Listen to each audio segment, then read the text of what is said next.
दोस्तों, आप जब अपने घरों से बाहर निकलते हो तो आपको इस तरह के कई सारे लोग देखने को मिल जाते होंगे जो भूखे रहते हैं और भोजन की तलाश में इधर उधर भटकते रहते हैं कि कोई उन्हें खाना खिला दे। और कई ऐसे लोग भी होते हैं जो उनके खाने का इंतजाम करते हैं और उन्हें खाना खिलाते हैं, जो कि बहुत ही सराहनीय है और बहुत ही अच्छा काम है। लेकिन आज मैं इस बारे में बात नहीं कर रहा, मैं बात करने जा रहा हूँ दूसरे टॉपिक पर। क्योंकि हमें ये लोग तो दिख जाते हैं क्योंकि ये इंसान है, लेकिन सोचिए उन बेसहारा जानवरों पर कि वे भी भूखे रहते हैं।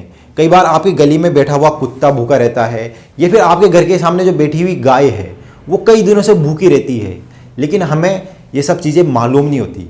क्यों? क्योंकि हमें सिर्फ इंसान ही दिखाई देते हैं। भूखे इंसान को खाना खिलाना गलत बात नहीं है, ये बहुत ही अच्छा काम है और पुण्य का काम है, लेकिन उतना ही जरूरी काम है एक बेसहारा जानवर को खाना खिलाना। जी हाँ दोस्तों, आज हम इंसानों ने इन जानवरों का सब कुछ छीन लिया, जिस वजह से ये भोजन के लिए इधर उधर भटकते रहते हैं और भूखे मरते हैं कई दिनों तक। अब आप सोच रहे होंगे कि सब कुछ कैसे छीन लिया हमने इन जानवरों का।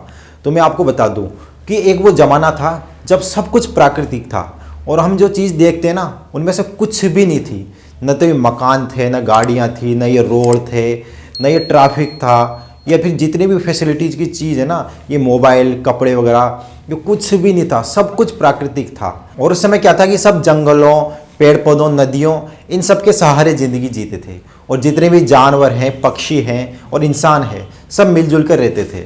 लेकिन धीरे धीरे जब इंसानों ने विकास करना चालू किया और सुख सुविधाओं की चीज़ें बनाना स्टार्ट की, तो इंसानों की इच्छाएँ जगी और उन्हें लगा कि यार हमें तो ये सब चीज़ें चाहिए। तो उन्होंने क्या किया, बड़े बड़े मकान बनाना स्टार्ट किया और खेती करना स्टार्ट किया, ताकि वो ज़्यादा से ज़्यादा पैसे कमा सके और ज़्यादा से ज़्यादा अनाज पैदा कर सके। और धीरे धीरे उसने अपनी ज़िंदगी से जानवरों और पक्षियों को दूर करना स्टार्ट कर दिया। इससे क्या हुआ, इन जानवरों का सब कुछ छिनने लगा, इनका भोजन छिनने लगा, इनका आवाज़ छिनने लगा। क्योंकि इनका भोजन क्या था, पेड़ पौधे थे। तो हमने क्या कर दिया, तो हमारे जो खेत थे उन पर बाड़ लगा दी, और जो गार्डन है या फिर जो पार्क है उन पर बाउंड्री कर दी, और जो खाली जगह थी वो हमने कई सारी फैक्ट्रियाँ लगा दी, मकान बना दिए। इससे क्या हुआ कि इनको रहने के लिए जगह ही नहीं मिली, और जो खाली जगह थी वहाँ पर हमने क्या कर दिया, रोड बना दिए, और उन पर हमारी गाड़ियाँ चलती है। तो अब आप बताइए कि जाएँ तो कहाँ जाएँ, खाली जगह तो इनके पास बची नहीं, बचा क्या, रोड। तो ये रोड पर ही जाते हैं और रोड पर हमारी गाड़ियाँ चलती है, ट्रैफिक चलता है। इस वजह से कई बार ये एक्सीडेंट का शिकार हो जाते हैं और मर जाते हैं। लेकिन ये खाएँ क्या, क्योंकि खाने का तो हमने इनका सारा साधन छीन लिया, तो अब ये हमारे ऊपर डिपेंडेंट है और हमने इनका खाना छीना है। तो हमारी ही जिम्मेदारी बनती है कि हमें इनको खाना खिलाएं। तो हमें यही प्रयास करना चाहिए कि जितना हो सके उतना इन जानवरों को खाना खिलाएं। जैसे कि मान लीजिए आपके आसपास कोई गाय बैठी हुई है, तो आप ये ना सोचें कि यार ये गाय तो किसी और की है, तो मैं क्यों इसका खाना खिलाऊं। देखो, हम सब सुख सुविधाएं भोग रहे हैं, जैसे कि हमने मकान बना दिया और हमारी जो गाड़ी है उसको रोड पर चलाते हैं, तो कहीं ना कहीं इसके जिम्मेदार हम भी हैं।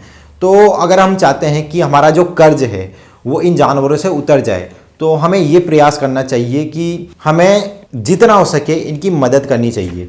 जैसे कि आपके पास में कोई गाय बैठी हुई है तो उसको चारा खिला दें, या फिर कोई रोटी खिला दें, या फिर आपके आसपास कोई कुत्ते हैं जो इधर उधर भटकते हैं, आवारा रहते हैं, तो उनको हमें खाना खिलाना चाहिए। और मान लीजिए हर कोई इस तरह से प्रयास करने लग जाए और थोड़ा सा भी इन जानवरों को खाना खिलाने लग जाए, तो इन जानवरों की दशा सुधरने लग जाएगी। तो इस वीडियो के माध्यम से मेरी आपसे यही रिक्वेस्ट है कि जितना हो सके इन जानवरों की मदद करें। नमस्कार।